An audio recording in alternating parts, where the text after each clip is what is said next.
Hi, welcome back to Behind the Seams with WeGotEm Teas. So today we have a special friend / guest, one of my super good friends, Rachel Eiswert. And today we're going to kind of talk about women and business. I'm obviously a woman and I own this business, and Rachel has her own business as well. So we thought we'd kind of talk a little bit about who she is and women and business, balancing motherhood, those kind of things. So welcome. Thank you. I know you're a little nervous to be here, but... Yes, a little out of my comfort zone. A little bit, but you'll be fine.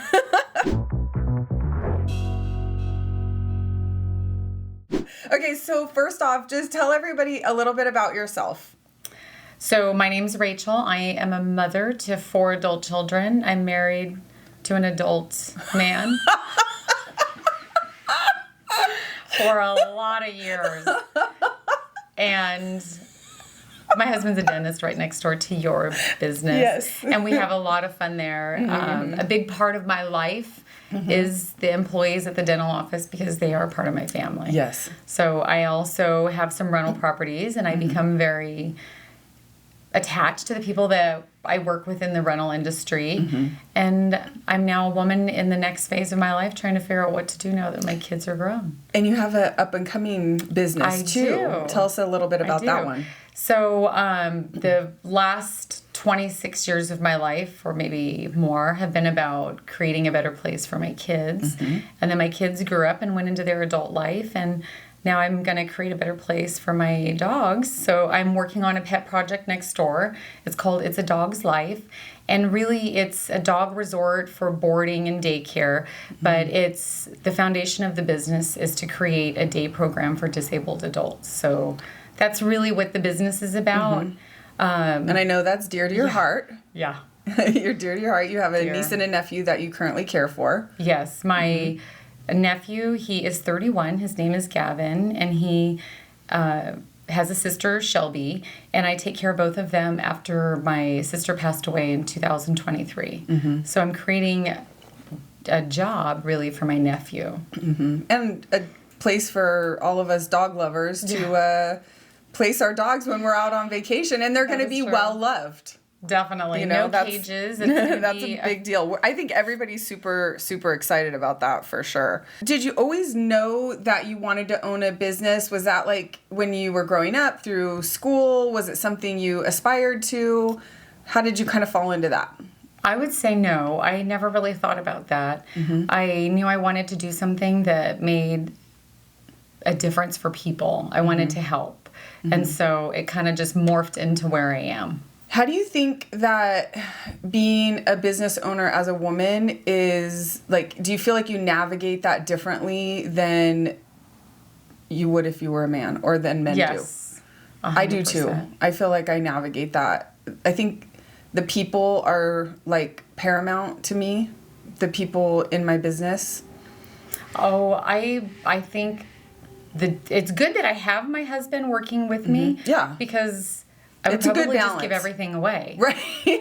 And he's like, well, that makes no sense. We can't do that. Because I get so much empathy for the people that you get to know, whether it's patients or renters. And I feel like, but we could do more. Right. And he's like, but then that doesn't have longevity. That's not sustainable. Right. So I think there's a good balance for us. Sometimes he gets in my way a little bit with that because I see more the humanity of it, and he sees more the functionality. Yeah, and I think both are important. The balance of it is really, really important. But I do, I know for me, I wouldn't want to do it any other way. I agree. 100%. You know what I mean? Like, I wouldn't want to be a business owner that wasn't thinking about the people.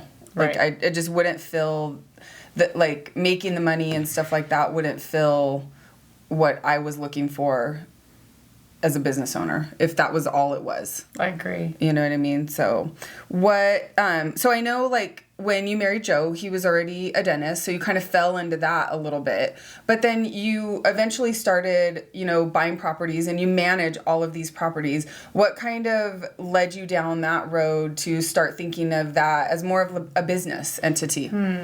It was pretty much doing the next thing. So we would talk just about find, that all the time, doing the next indicated thing. So we had a few houses that we owned, and we would fix them up and rent them out. And then the real estate market crashed in 2008, and we were able to buy things in a great market, and it just kind of slowly became the thing that made the most sense. Right.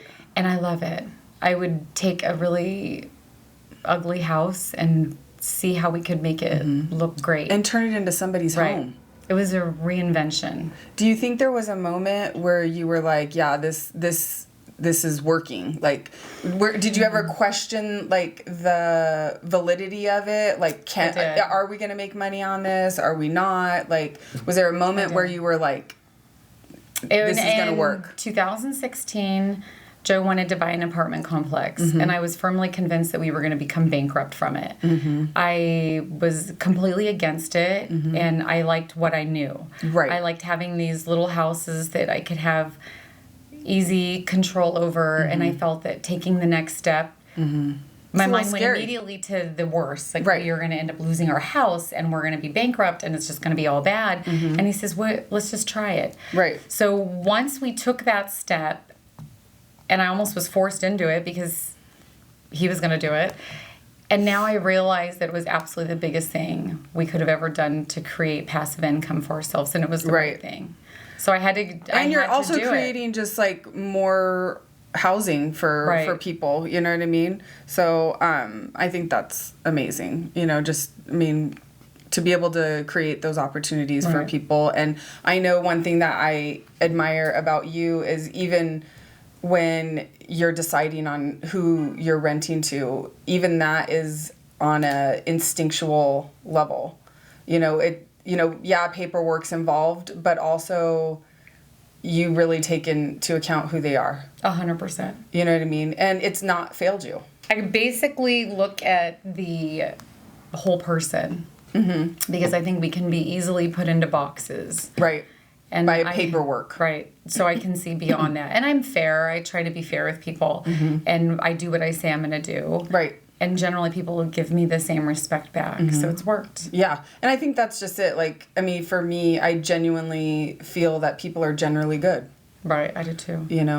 Do you think there's one thing on this, like, this business journey that you've had that would surprise most people that they don't know about, like, business? You know what I mean? Like, what thing do you think is, like, what did you learn about business that maybe surprised you? I thought that people wanted to be led by showing a process. I thought that the best, coming from my earlier self, I felt that the best way to lead people in a business is to show them how you want things done and the exact play-by-play. Right. But what I found later is that if you learn the people and you get to a relationship with them where they feel important and they feel like they have a voice in what you're doing and you share your vision, then you have people working on your behalf that want to work, that they feel part of you and your mission and your vision. And then you don't have employees, you just have an extended family. Yeah. And I wish I would have learned that earlier. And also, I think that, like, your processes, they work to an extent, but you also have to create those processes based on, like, who they are. Right. Because everybody's going to work differently with a different kind of process. Right. The process I need to work with, because I'm a little type A, isn't the same kind of process that somebody else needs to work with. You know what I mean? Right. So I think we talked about it just this morning, letting the girls have their space, you know. Right. Sometimes I walk into the office and I'm like, oh my God, it's a disaster. I can't even function, because that's me. But they have their creative space and they're doing something with that. And so I'm like, okay, I need to just remove myself, because I'll go to my clean desk at home. Right. And that's all different. What my kids have taught me, that you don't have to have perfection in order for it to be really great. Right. No, you don't. You just don't. What do you think has been your biggest challenge? Like owning the businesses, whether it's the dental practice or the properties, like, what's the biggest challenge been in business? I think for me, the biggest challenge has been learning to redirect when something isn't working or I run into a roadblock. It's learning how to read the room and make a different plan. Because sometimes things don't work out the way planned. And not taking it as like a failure. Right. Like sometimes it's just like, nope, not meant to go that way. And I learned a lot of that from my kids. When my kids were growing up, I had an idea of what their life might look like as young adults. And they stood up and put their hands on their hips and said, not today. Right. And so with that, I've learned that just because you love something and you're pouring in your best intention, there's times where you have to step back and say, oh, this isn't working. Let's do something different. Let's do something different. And that it's okay. It's fine. You know, it's okay. What do you feel like what are you most proud of? Like your accomplishments? My kids. Your kids. Yeah. My relationship with my adult kids, my relationship with my husband and the adult kids, because all of that. I mean, at the end of the day, this is why you're doing it. That's all it's about, the people.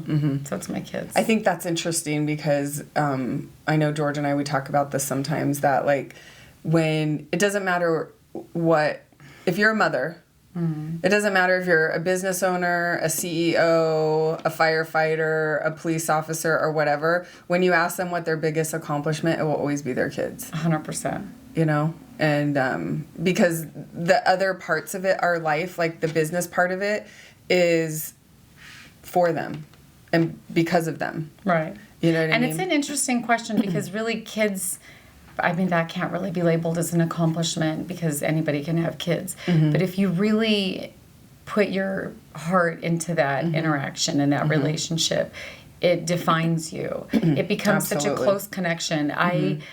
I love watching my kids have their adult life. I love seeing. It's a little hard at first, but very hard. But once you kind of get over the hump, as far as like, okay, this isn't my vision. This is I got to let them live their vision. Then it becomes beautiful. It's beautiful. Right.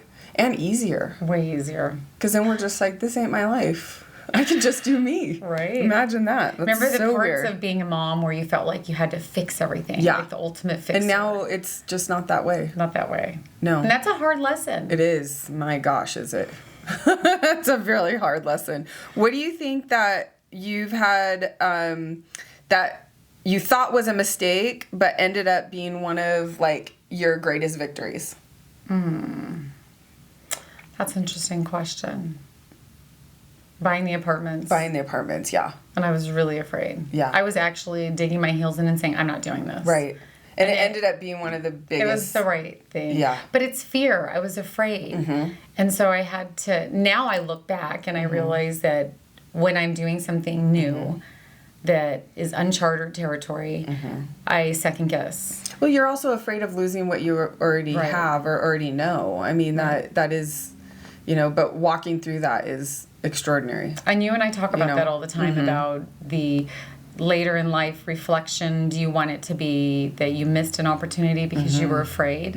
Or would you rather have tried something and given it everything and say, but that didn't work out, so you redirect? Right. And sometimes sometimes those mistakes are showing you they're teaching you a lesson too, and then you're just like, okay, I learned. Moving on. You know what I mean? What's the next thing? Right. What do you think if you had a young woman that was really interested in becoming an entrepreneur, what would you tell her? I would tell her to go for it, to do something you really believe in with integrity and never compromise your values and move directly towards that. And just keep going. Keep going. And you'll get knocked down. Yeah. But keep going. And you may even try to convince yourself that it's never going to work, but keep going. I agree. What do you think that, like, when you had all the kids, 4 kids, because I know when you married Joe, you had Paige already, but after the other 3 had been born, how did that affect the way that, did it affect the way that you ran the business? 100%. How do you think that changed? I had to, my family life started to kind of blend with my work life. So the direct separation blurred. Yeah. So all of my kids have grown up coming into the dental office. Every employee at the office that's been there 20 plus years, they feel like they've watched your kids grow. My kids grow up. And in that, they've watched Joe and I change. And we've all changed together as our times have changed and the world we live in changes. And so I don't have a defined line between family and my office, I feel like there's no opposite worlds that pull at me. I feel like it's one It's space. just one. Yeah. Yeah, I know when people talk about like work-life balance, like it's life. It's life. Because work is part of life. Life, like it's all just life. Right. You know, it's balancing all of it. Right. You know, there's, and there's sometimes I know for me that there's, you know, work is heavier, and then there's sometimes life is heavier. Mm-hmm. Like it's not this perfectly in sync balance all the time. There's sometimes where work is requiring more of me, and then there's sometimes that my family is requiring more of me, and so it's a constant shift with what's being asked of me. You know what I mean? That's how I feel. And aren't you glad as a woman who owns her own business that you're able to make that ebb and flow work? Yes. When you 100%. do your own business, you're able to say, I have to take this time because my husband needs me or my kids need me. Right. And I think that is the greatest gift. It's huge. I know for us, like, you know, I started this business 11 years ago. So for us, you know, my kids didn't necessarily grow up in it. I mean, I did do it at home, and so they kind of saw that. But when I first opened up the shop, you know, Jordy was a sophomore in high school, and we didn't have nearly as many people or stuff here. And we had a little couch in the back, and Jordy would come home after school and take a nap, and he had a TV in there, and he would just like come here and hang out. So I can't imagine that was probably your kids the whole way through when they were little, you know? In fact, next door to the dental office, what is now Alvin's Nails, that used to be a suite that was renovated to be exactly like a living room at home. Mm-hmm. And in the front of that suite, I had a desk and a window that was pretty much like soundproof. And I had a sitter that would come with me with the kids. And through the window, I could watch complete chaos unfold. And I could be at my desk on the phone helping next door with things at the dental office, with the treatment planning or insurance or whatever. But you still had your kids. I had my kids by. with me, and I could see what was happening. I was a part of their life. Sometimes I would put somebody on hold and go, don't do that. Don't touch each other. Don't touch each other. Right. But yeah, it's been a gift. Do you ever think that you struggle with that? Like with balancing between, like, is it ever a struggle, or is it pretty easy for you? It's pretty easy for me. Now. Do you think earlier was I it think when a little hard? When they were young, when they were really little, I felt like I was in this pull between how much time am I supposed to be at one place versus another. There was moments where I felt like I couldn't be a great mom and a great asset to the practice at the same time. Right. Like I had to pick one. Right. What do you think is one thing? I need to think about this question too. I'll think about it too. I'm going to answer it too with you. What do you think is one thing that your kids have taught you about, like, entrepreneurship or owning a business? What do you think one thing you've learned from your kids? From my kids, I would say that my life measurement isn't about checking off boxes. It's not about accomplishing this or that or acquiring something. It's a way I feel. It's about joy. It's about sitting in a space and experiencing awe and wonder. And I learned that through my kids. Yeah. I think for me, I learned that every day's a new day, and you get to show up different than you did the day before if you blew it. Right. And you get to just keep trying because it's not perfect and it's messy. Motherhood's messy. Business ownership is messy. And sometimes you just blow it, you know? But you get to show back up the next day and give it another go. Yeah. You know what I mean? So I think that that's amazing. And resilience, like just keep bouncing back, you know? I think that's a big deal. What do you think what do you feel is different, or what do you think success looks like today versus what you thought success looked like 10 years ago? Do you feel like your vision of what success means looks different?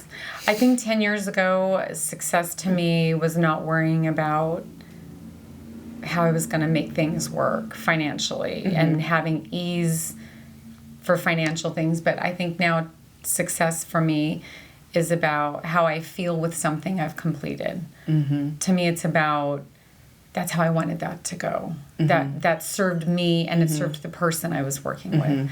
So success not just the financial gain of it. Very little to do with money. For me, success at the dog resort, because it's a dog's life, the greatest success for that isn't that my dogs are having their best day ever.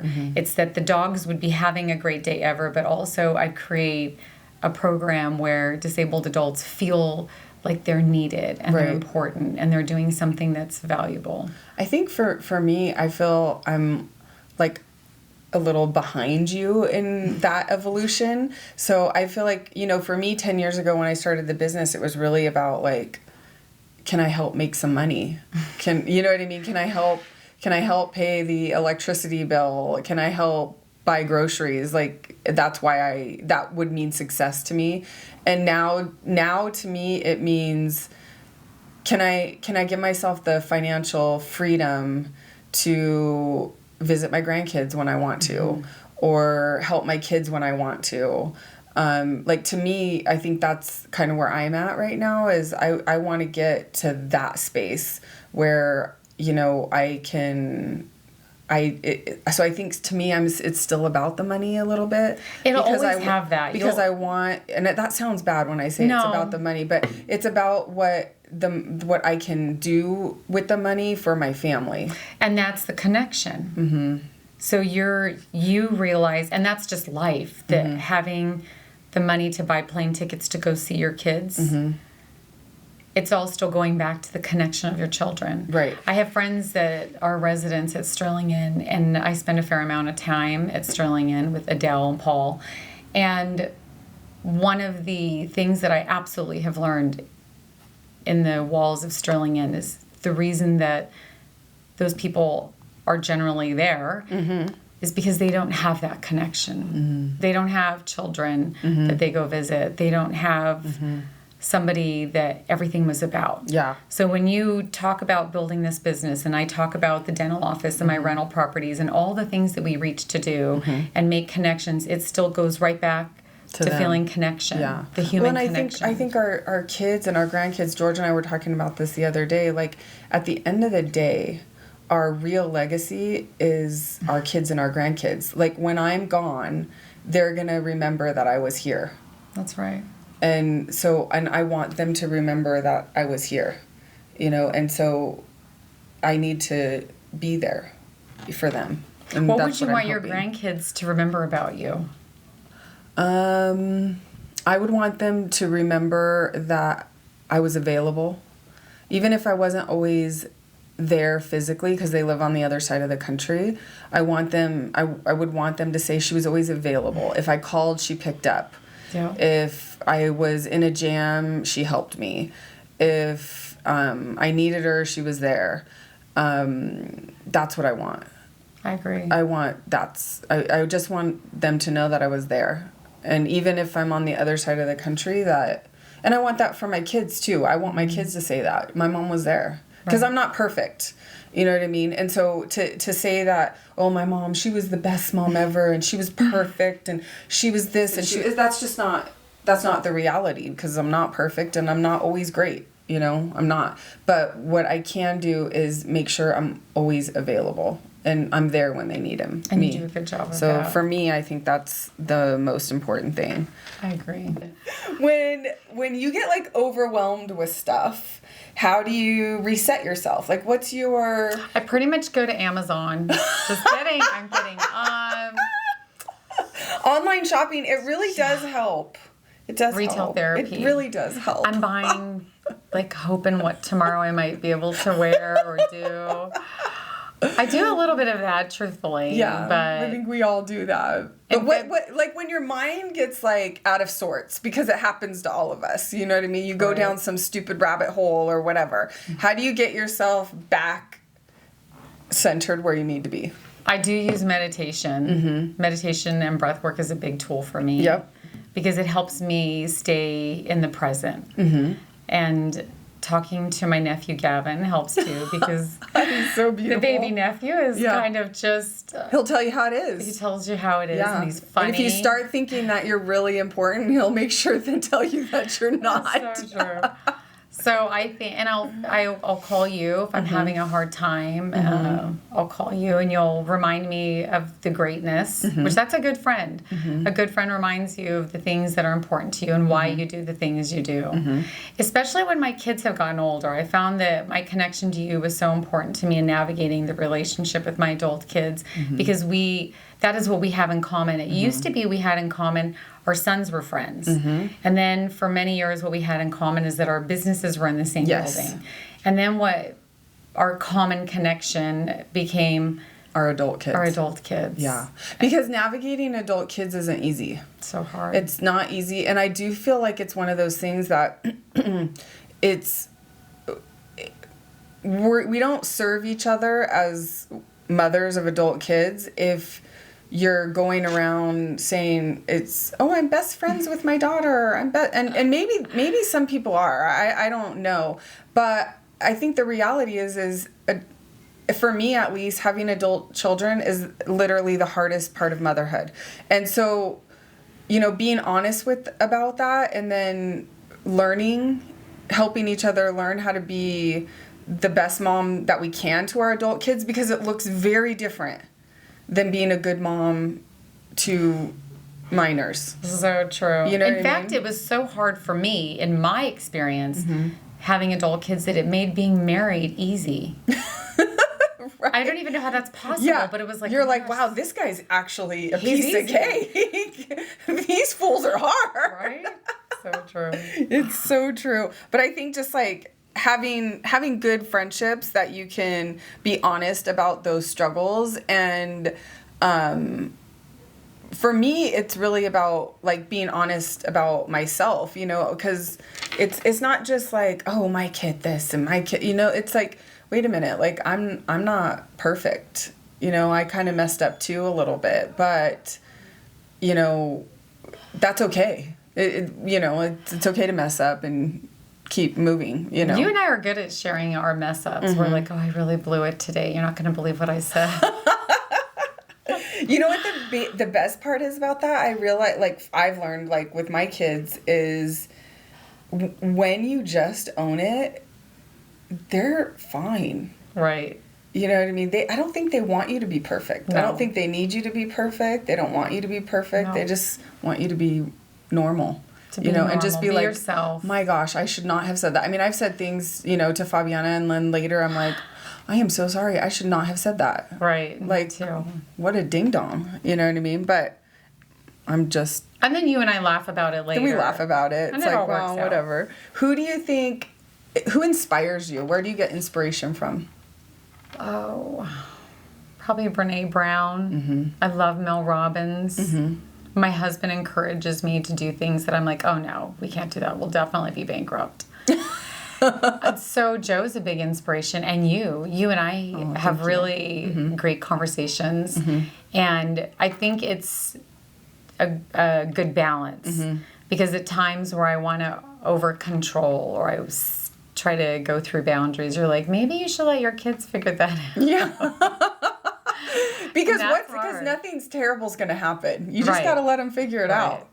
And I think even, as being this next chapter of my life, our kids are grown, they're doing their thing, and now we're kind of reinventing what this part of our life looks like. And you and I are both in that place. And I think when you're around people, if you can expose your weaknesses and your failures and let yourself be vulnerable, then you can have great connection. And that's the best part of my life. And I think that like for me, that was a big thing. It's like learning to let go and let your kids figure themselves out actually lets you figure out who like you are. It's great. I think for me, like I put so much into just like managing them and trying to make them their best people that I wasn't really trying to make me my best people. Right. You know what I mean? And so now I get to control me.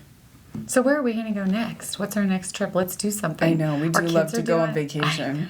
We do love to go on vacation. We're really good at that. And I did discover that. I'm really good at going on vacation. Me too. And online shopping. I'm really good at that. I got that magic finger. I'm like, what can I get? I'm really good at that, and I'm okay with that. So you kind of talked about Brene Brown. The podcast, books, what kind of things do you feel like, what's like your go-to in that realm? I listen to probably 4 podcasts a day. Mm-hmm. Tell me those ones. I listen to Recovery Elevator. Mm-hmm. I love that I gotta podcast. listen to that one. I haven't it's listened fantastic. to that one. Okay. A little bit about alcoholism, but it's fantastic. Recovery Elevator is who I am going on my Camino de Santiago with in October of next year. And George has a different vision of that trip for George's you. vision is there's no way you need to walk that whole length. George is all, she's not doing that.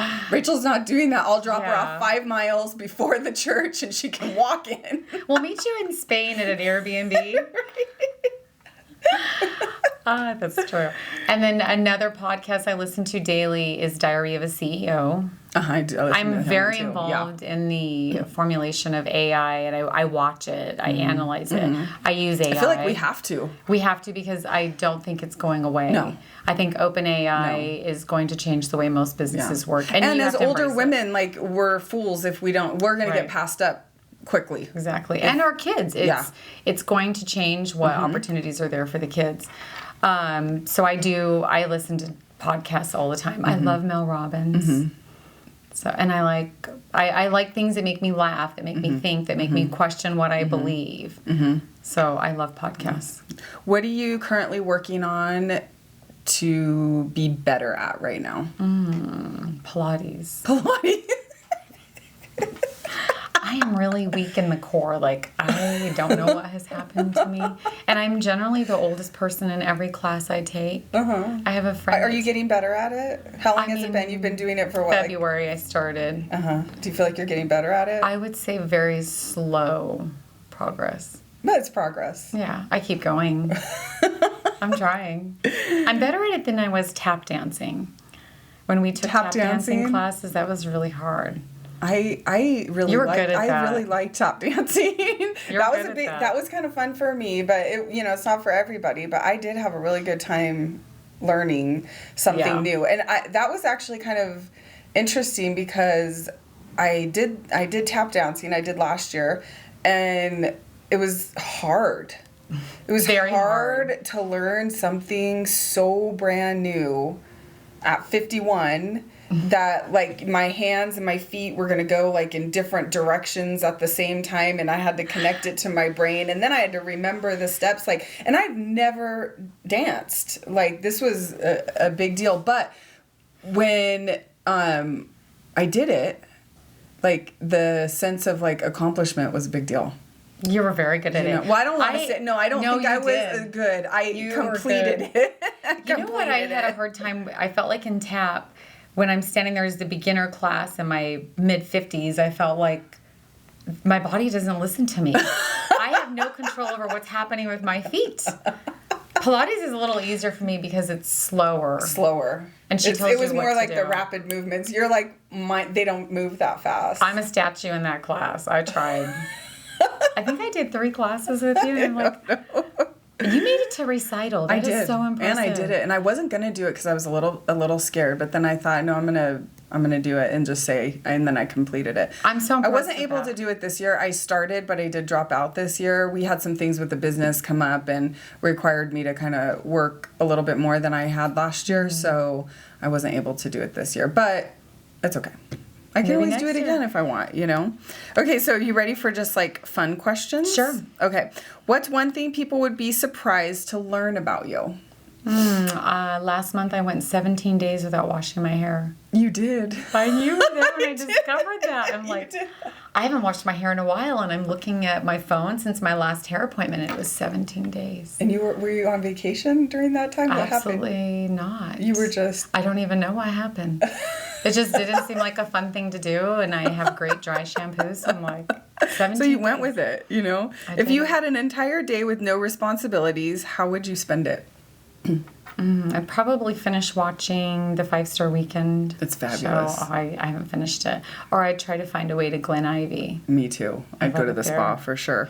Coffee or tea? Coffee. Beach vacation or mountain getaway? Beach.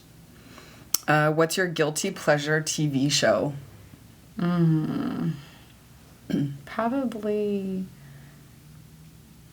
Right now it's the 5-star weekend. I'm trying to finish that. It changes. Right. What's one thing you can't live without?